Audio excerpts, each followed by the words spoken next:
নমস্কার, আমি নবনীতা। আমি আজ যে গল্পটা পড়ে শোনাবো সেই গল্পটির নাম তিন বন্ধু। লেখক সুকুমার রায়। এক ছিলেন রাজা, তার ছিল এক ছেলে। রাজামশাই বড্ড বুড়ো হয়েছেন, তাই তিনি তার ছেলেকে ডেকে বললেন, দেখো বাবা, আমি তো বুড়ো হয়েছি, কাজকর্ম আর ভালো করে দেখতে পারি না। এখন তুমি আমার কাজকর্ম বুঝে নাও আর একটি সুন্দর লক্ষ্মী বউ নিয়ে এসো। এই বলে তিনি একটা সোনার চাবি রাজপুত্রের হাতে দিলেন আর বললেন, রাজবাড়ির ছাদের দক্ষিণ কোণার ঘরটিকে এই চাবি দিয়ে খুলে তার ভেতরে গিয়ে যে সুন্দরী রাজকন্যাদের ছবি দেখবে, তাদের মধ্যে থেকে একটিকে পছন্দ করে আমায় এসে বলবে। রাজপুত্র তখনই সেই ঘরটিতে গেল। সেখানে গিয়ে সে একেবারে হাঁ করে রইল। ঘরটি গোল আর তার ছাদ ঠিক আকাশের মতো নীল, তার উপর সোনার উপর তারা ঝলমল করছে। ঘরের চারদিকে সোনা দিয়ে বাঁধানো 12টি জানলা, আর তার প্রত্যেকটির ওপর চমৎকার পোশাক পরা এক একটি সুন্দরী রাজকন্যার ছবি আঁকা। তার মধ্যে কে যে বেশি সুন্দরী তাই সে আর ঠিক করতে পারছে না। এমন সময় সে দেখল যে একটি জানলা পর্দা দিয়ে ঢাকা। তাড়াতাড়ি সে পর্দা উঠিয়ে দেখে কি, একটি অতি সুন্দরী রাজকন্যার ছবি। তার পোশাক কিন্তু একেবারে সাদাসিধে, আর মাথায় মুক্তোর মুকুট। বেচারার কিন্তু বড় বিষণ্ণ চেহারা, যেন তার কত দুঃখ। সেই রাজকন্যাকেই সে পছন্দ করলো, আর দেখতে দেখতে অন্য সব ছবি কোথায় মিলিয়ে গেল। রাজপুত্র বড়ই আশ্চর্য হয়ে তখনই তার বাবাকে সব কথা জানালো। রাজামশাই তো শুনে মাথায় হাত দিয়ে বসে পড়লেন। সর্বনাশ! এই রাজকন্যাকে যে দুষ্টু জাদুকর লোহার বাড়িতে আটক করে রেখেছে, যে একে ছাড়াতে যায় সেই যে আর ফেরে না। তোমার কপালে যে কত দুঃখ আছে তার কি বলবো। এখন তো আর কোনো উপায় নেই। পছন্দ যখন করেছো তখন তার খোঁজেই যেতে হবে। তখনই রাজপুত্র একটা খুব তেজি ঘোড়া নিয়ে রওনা হয়ে পড়ল। অনেক দূর গিয়েছে সে, এমন সময় শুনতে পেল কে যেন বলছে, আরে থামো না, থামো না। রাজপুত্র অমনি পেছন ফিরে দেখল যে ইয়া লম্বা একটা লোক তাকে বলছে, ওহে, আমাকে তোমার সঙ্গে নাও, দেখবে তোমার কত কাজ করে দিতে পারি আমি। রাজপুত্র বলল, তোমার নাম কি আর তুমি করতেই বা পারো কি? সে বলল, আমার নাম ঢ্যাঙারাম, আমি যত ইচ্ছা লম্বা হতে পারি। ওই যে তালগাছের আগায় বাবুয়ের বাসা দেখছো, ওটিকে আমি এখনই পেরে দিতে পারি, আর তাতে আমার গাছে চড়বারও দরকার হবে না। এই বলে সে দেখতে দেখতে তাল গাছের মতো লম্বা হয়ে গেল, আর পাখির বাসাটি পেরে নিয়েই চট করে আবার বেঁটে হয়ে গেল। রাজপুত্র বলল, তা তো দেখলাম, কিন্তু ওতে আমার কি সাহায্য হবে? এই বনটা পার হওয়ার রাস্তা যদি বলতে পারো তবে বুঝবো আমার সাহায্য করলে। ঢ্যাঙারাম আবার লম্বা হতে লাগলো, আর দেখতে দেখতে তাল গাছ ছাড়িয়ে কোথায় তার মাথা উঠল। তারপর চারদিকে তাকিয়ে দেখে বলল, ওই যে রাস্তা দেখা যাচ্ছে। তারপর সে আবার বেটে হয়ে ঘোড়ার লাগাম ধরে পথ দেখিয়ে চলতে লাগলো। খানিক দূর গিয়ে বলল, ওই যে আমার বন্ধু যাচ্ছে, ওকে ধরে নিয়ে আসি। বলেই সে চট করে আকাশের মতো লম্বা হয়ে গেল, আর ইয়া লম্বা 2 পা ফেলে তার বন্ধুর কাছে গিয়ে উপস্থিত হলো। তারপর আর কোনো কথাবার্তা না বলে তাকে হাতে ধরে উঠিয়ে নিয়ে রাজপুত্রের কাছে চলে এলো। বন্ধুটির বেশ সন্ডা মার্কা চেহারা। রাজপুত্র জিজ্ঞাসা করলো, তোমার নাম কি আর কী বা করতে পারো তুমি? লোকটি বলল, আমি ভোঁদারাম, আমি নিজেকে ফুলিয়ে প্রকাণ্ড বড় হয়ে যেতে পারি, কিন্তু এই বেলা ঘোড়া ছুটিয়ে পালাও, নইলে আমি এত তাড়াতাড়ি ফুলে উঠব যে ভারী বিপদে পড়বে। এই বলেই সে ফুটবলের মতো ফুলতে আরম্ভ করলো। ঢ্যাঙারাম তো আগেই দৌড় দিয়েছে। রাজপুত্রও দেখা দেখি ঘোড়া ছুটিয়ে সরে পড়তে লাগলো। ফুলে ফুলে পাহাড়ের মতো বড় হয়ে ভোঁদারাম হঠাৎ আবার ছোট হতে আরম্ভ করলো। পেটে যত বাতাস ভরেছিল সব ছেড়ে দিতে তার মুখ থেকে এমনই জোরে বাতাস ছুটতে লাগলো যে ঝড়ের বাতাস কোথায় লাগে। তা দেখে রাজপুত্র বলল, বেশ, এমন লোক সচরাচর মেলে না, তুমি আমাদের সঙ্গে চলো।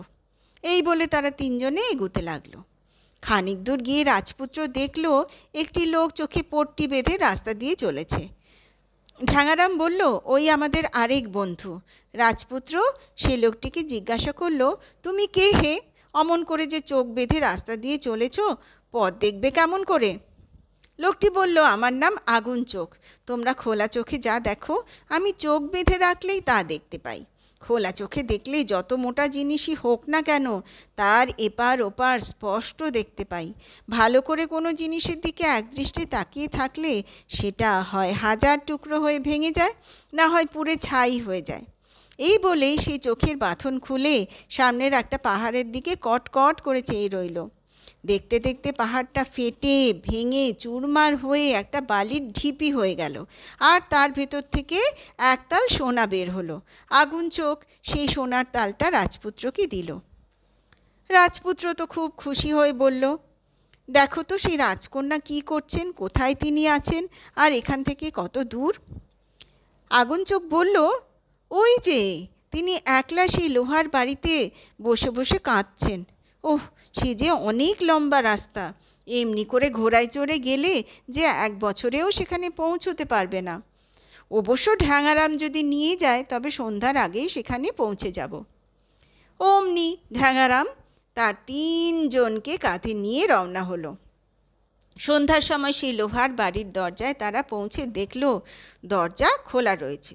তাই দেখে যেই তারা ভেতরে ঢুকেছে, অমনি দরজা দরাম করে বন্ধ হয়ে গেল, আর তারা সেই বাড়ির মধ্যে বন্দি হয়ে গেল। তখন আর কি করে, তারা এদিকে ওদিকে ঘুরে ঘুরে সব দেখতে লাগলো। চারদিকে অনেক লোকজন, তাদের খুব জমকালো পোশাক, কিন্তু কেউ নড়ে চড়ে না, সব যেন পাথর হয়ে রয়েছে। বাড়ির চারদিকে ঘুরতে ঘুরতে তারা খাবার ঘরে উপস্থিত। সেখানে 4জনের জন্য নানা রকম সুন্দর খাবার সাজানো রয়েছে দেখে তারা পেট ভরে খেয়ে নিল।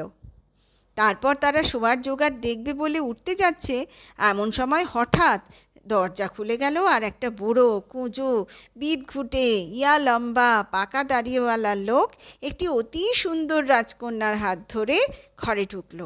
রাজপুত্রকে দেখেই বুড়ো লোকটা বলল, বাপু হে, সব জানি, রাজকন্যাকে তো নিতে চাচ্ছ, কিন্তু 3টি রাত যদি তাকে রক্ষা করতে পারো, তার আগে যদি সে হারিয়ে না যায় তবেই তাকে পাবে, নইলে এই এতগুলো লোকের মতো তুমিও পাথর হয়ে যাবে।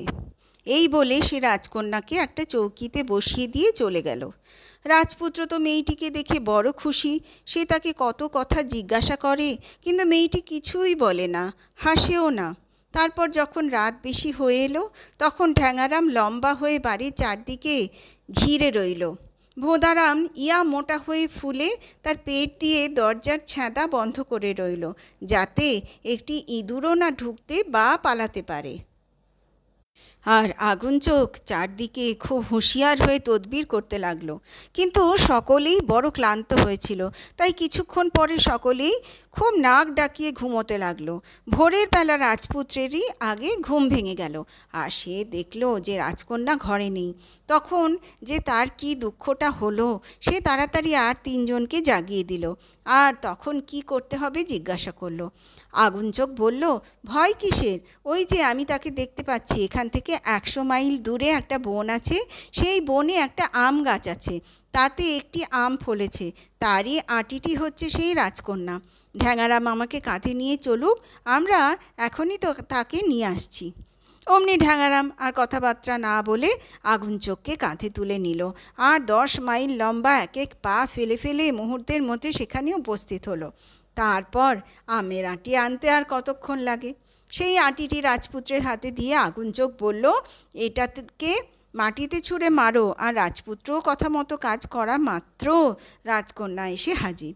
সূর্য উঠবার একটু পরেই সেই বুড়ো হাসতে হাসতে এসে দরাম করে দরজা খুলে ঘরে ঢুকলো, কিন্তু সেখানে রাজকন্যাকে দেখে বেচারা এমন চমকে গেল যে আরেকটু হলেই সে পড়েই যেত। তারপর রাগে গজগজ করতে করতে সে রাজকন্যাকে নিয়ে চলে গেল।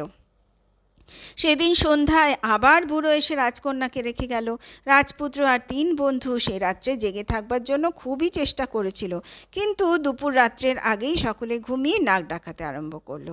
ভোরের বেলা রাজপুত্র আগে জেগে যেই দেখলো রাজকন্যা নেই, অমনি অস্থির হয়ে তাড়াতাড়ি 3 বন্ধুকে জাগিয়ে দিয়ে বলল, আগুন চোখ, শিগগির দেখো রাজকন্যা কোথায় গেল, সকাল যে হয়ে এলো। আগুন চোখ জেগে উঠে চোখ রগড়ে বলল, এই যে আমি তাকে দেখছি, এখান থেকে 200 মাইল দূরে একটা পাহাড় আছে, সেই পাহাড়ের মধ্যিখানে একটা পাথর আছে, সেইটি হলো রাজকন্যা। ঢ্যাঙারাম যদি আমায় নিয়ে যায় তবে আমি এখনই রাজকন্যাকে নিয়ে আসব। যেমন কথা তেমনই কাজ। ঢ্যাঙারাম তখনই আগুন চোখকে কাঁধে নিয়ে 20 মাইল লম্বা এক এক পা ফেলে মুহূর্তের মধ্যে সেখানে হাজির হলো। আগুন চোখ সেই পাহাড়ের দিকে কটমট করে কিছুক্ষণ তাকিয়ে থেকে সেই পাহাড়টাকে ফাটিয়ে গুঁড়িয়ে দিল, আর তার ভেতর থেকে সেই পাথরটা বেরিয়ে পড়ল।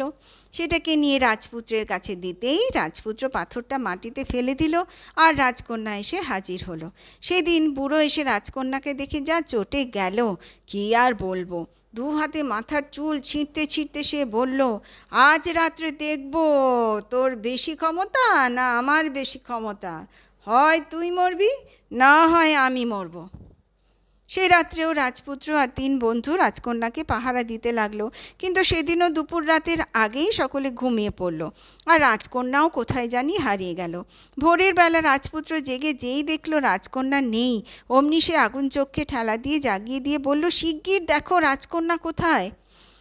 আগুন চোখ কিছুক্ষণ চারদিক তাকিয়ে তারপরে বলল, এবার তাকে দেখেছি। ওই যে 300 মাইল দূরে কালো জলের সাগর আছে, তার মাঝখানে জলের তলায় একটা শামুক আছে, সেই শামুকের মধ্যে একটা আংটি আছে, সেটিই রাজকন্যা। এখনও চেষ্টা করলে আমি আর ভোদারাম ঢ্যাঙারামের ঘাড়ে চড়ে সেখানে গিয়ে রাজকন্যাকে উদ্ধার করে আনতে পারি। এই কথা শোনা মাত্র ঢ্যাঙারাম আগুন চোখ আর ভোদারামকে কাঁধে নিয়ে 30 মাইল লম্বা এক এক পা ফেলে মুহূর্তের মধ্যে গিয়ে সেখানে হাজির হলো। তারপর ভোদারাম নিজের শরীরটি ফুলিয়ে পাহাড়ের চেয়ে বড় করে চোঁ চোঁ শব্দে সাগরের জল খেতে আরম্ভ করলো। দেখতে দেখতে জল এত কম হয়ে গেল যে ঢ্যাঙারাম অনায়াসে শামুকটা তুলে এনে তার ভেতর থেকে আংটিটা বার করে নিল। এদিকে রাজপুত্র তো বড়ই অস্থির হয়ে পড়ল। সকাল হয়ে গেল, তবু 3 বন্ধু ফেরেই না। এমন সময় সেই বুড়ো হাসতে হাসতে দরজা খুলে ঘরে ঢুকলো, কিন্তু কোনো কথা বলার আগেই ঠন করে জানলার কাঁচ ভেঙে সেই আংটিটা এসে ঘরে পড়ল, আর রাজকন্যা উঠে দাঁড়ালো। আগুন চোখ সেই 300 মাইল দূর থেকে সব দেখতে পেয়েছিল, আর তাই সে ঢ্যাঙারামকে আংটিটা ছুঁড়ে দেওয়ার কথা বলেছিল। ঢ্যাঙারামও প্রকাণ্ড লম্বা হাত বার করে আংটিটাকে সাই করে ছুঁড়ে ঠিক ঘরের ভেতরেই ফেলে দিল, আর রাজপুত্রও বেঁচে গেল। বুড়ো বেচারার যা তখন দুরবস্থা, তার চোখ কপালে উঠে গেছে, দাঁতে দাঁত লেগে গেছে, আর থরথর করে কাঁপছে। কিছুক্ষণ পরে সে ধোঁয়া হয়ে গেল, আর একটা দাঁড়কাক সেই ধোঁয়া থেকে বেরিয়ে কা কা করতে করতে উড়ে চলে গেল। সে বাড়ির যত লোকজন পাথর হয়েছিল তারাও তখন বেঁচে উঠে রাজপুত্রের কাছে এসে হাত জোড় করে দাঁড়ালো। তারপর সকলকে নিয়ে রাজপুত্র খুব ধুমধাম করে বাড়ি ফিরে এলো। সেখানে বুড়ো রাজার আর দেশশুদ্ধ লোকের যা আনন্দ। 3 বন্ধু কিন্তু রাজপুত্রের দেশে ফিরল না, তারা সেই জঙ্গলেই ফিরে গেল।